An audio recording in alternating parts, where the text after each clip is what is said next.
ವಾಗ್ಗೇಯಕಾರರ ಪರಿಚಯ. ಮುತ್ತಯ್ಯ ಭಾಗವತರು ಕ್ರಿಸ್ತಶಕ 1877ರಿಂದ 1945ರವರೆಗೆ ಇವರ ಕಾಲ. 20ನೇ ಶತಮಾನದಲ್ಲಿದ್ದು ಕರ್ನಾಟಕ ಸಂಗೀತಕ್ಕಾಗಿ ಶ್ರಮಿಸಿ ಡಾಕ್ಟರೇಟ್ ಪದವಿಯನ್ನು ಪಡೆದವರು ಶ್ರೀ ಮುತ್ತಯ್ಯ ಭಾಗವತರು.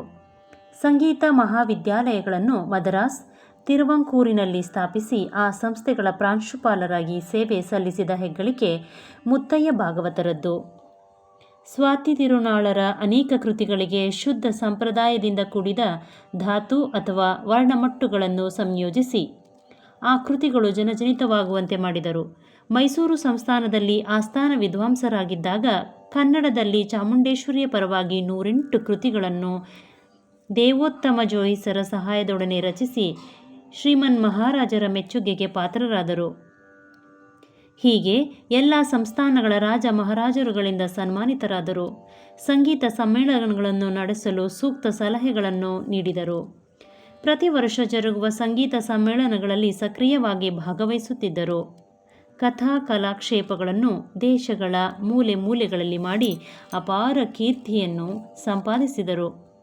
ಇಷ್ಟು ಪಾಂಡಿತ್ಯವುಳ್ಳ ಭಾಗವತರು ಜನಿಸಿದ್ದು ತಿರುನೆಲ್ವೇಲಿಗೆ ಸೇರುವ ಹರಿಕೇಶ ನೆಲ್ಲೂರು ಎಂಬ ಗ್ರಾಮದಲ್ಲಿ. ಇವರ ತಂದೆ ಲಿಂಗಮಯ್ಯರ್ ಬಾಲ್ಯದಲ್ಲೇ ಸಂಸ್ಕೃತ ಮತ್ತು ಸಾಹಿತ್ಯಗಳ ಅಧ್ಯಯನವನ್ನು ನಡೆಸಿದರು.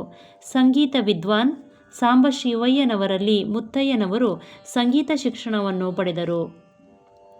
ತಿರುವಾಂಕೂರು, ಮೈಸೂರು ಸಂಸ್ಥಾನಗಳ ಆಸ್ಥಾನ ವಿದ್ವಾಂಸರಾಗಿದ್ದರಲ್ಲದೆ ಕರ್ನಾಟಕ ಸಂಗೀತದಲ್ಲಿ ವಿವಿಧ ಪರೀಕ್ಷೆಗಳನ್ನು ನಡೆಸಲು ಪಠ್ಯವಸ್ತುವನ್ನು ತಯಾರಿಸಲು ಕಾರಣಕರ್ತರಾದರು. ಪರೀಕ್ಷಾ ಮಂಡಳಿಯ ಸದಸ್ಯರಾಗಿಯೂ ದುಡಿದರು. ಭಾಗವತರು ವಾಗ್ಗೇಯಕಾರರಾಗಿ ತಮಿಳು, ತೆಲುಗು, ಸಂಸ್ಕೃತ, ಕನ್ನಡ ಭಾಷೆಗಳಲ್ಲಿ ಸಂಗೀತ ರಚನೆಗಳನ್ನು ರಚಿಸಿದ್ದಾರೆ. ಅನೇಕ ಹೊಸ ರಾಗಗಳನ್ನು ರೂಪಿಸಿರುವುದಲ್ಲದೆ ಅನೇಕ ಅಪರೂಪ ರಾಗಗಳಲ್ಲಿ ಕೃತಿಗಳನ್ನು ರಚಿಸಿದ್ದಾರೆ. ತಾನವರ್ಣ, ದುರುವರ್ಣ, ಕೃತಿ, ಪದ, ನೊಟ್ಟುಸ್ವರ, ತಿಲ್ಲಾನಗಳನ್ನು ಹರಿಕೇಶ ಅಂಕಿತದೊಡನೆ ರಚಿಸಿದ್ದಾರೆ. ಪ್ರತಿಷ್ಠಿತ ಸಂಸ್ಥೆಗಳಿಂದಲೂ ಮಹಾರಾಜರುಗಳಿಂದಲೂ ಸನ್ಮಾನಿತರಾಗಿ ಅನೇಕ ಕಿಲ್ಲತ್ತುಗಳನ್ನು ಸಂಪಾದಿಸಿದ್ದಾರೆ. ಗಾಯಕ ಶಿಖಾಮಣಿ, ಸಂಗೀತ ಕಲಾನಿಧಿ ಎಂಬ ಬಿರುದುಗಳು ಅವರಿಗೆ ಸಂದಿವೆ.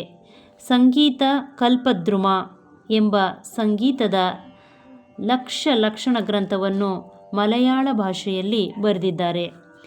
ಸಂಸ್ಕೃತದಲ್ಲಿ ತ್ಯಾಗರಾಜ ಕಾವ್ಯವನ್ನು ರಚಿಸಿದ್ದಾರೆ.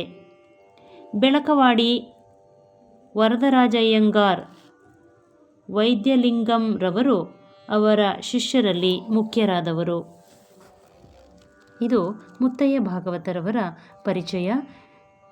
ಕರ್ನಾಟಕ ಶಾಸ್ತ್ರೀಯ ಸಂಗೀತದ ಥಿಯರಿ ಭಾಗದಲ್ಲಿ ಬರುವಂತಹ ವಾಗ್ಗೇಯಕಾರರ ಪರಿಚಯದಲ್ಲಿ ಈ ವಿಷಯಗಳು ಬರುತ್ತೆ. ಎಲ್ಲರೂ ಅಭ್ಯಾಸ ಮಾಡಿಕೊಳ್ಳಿ.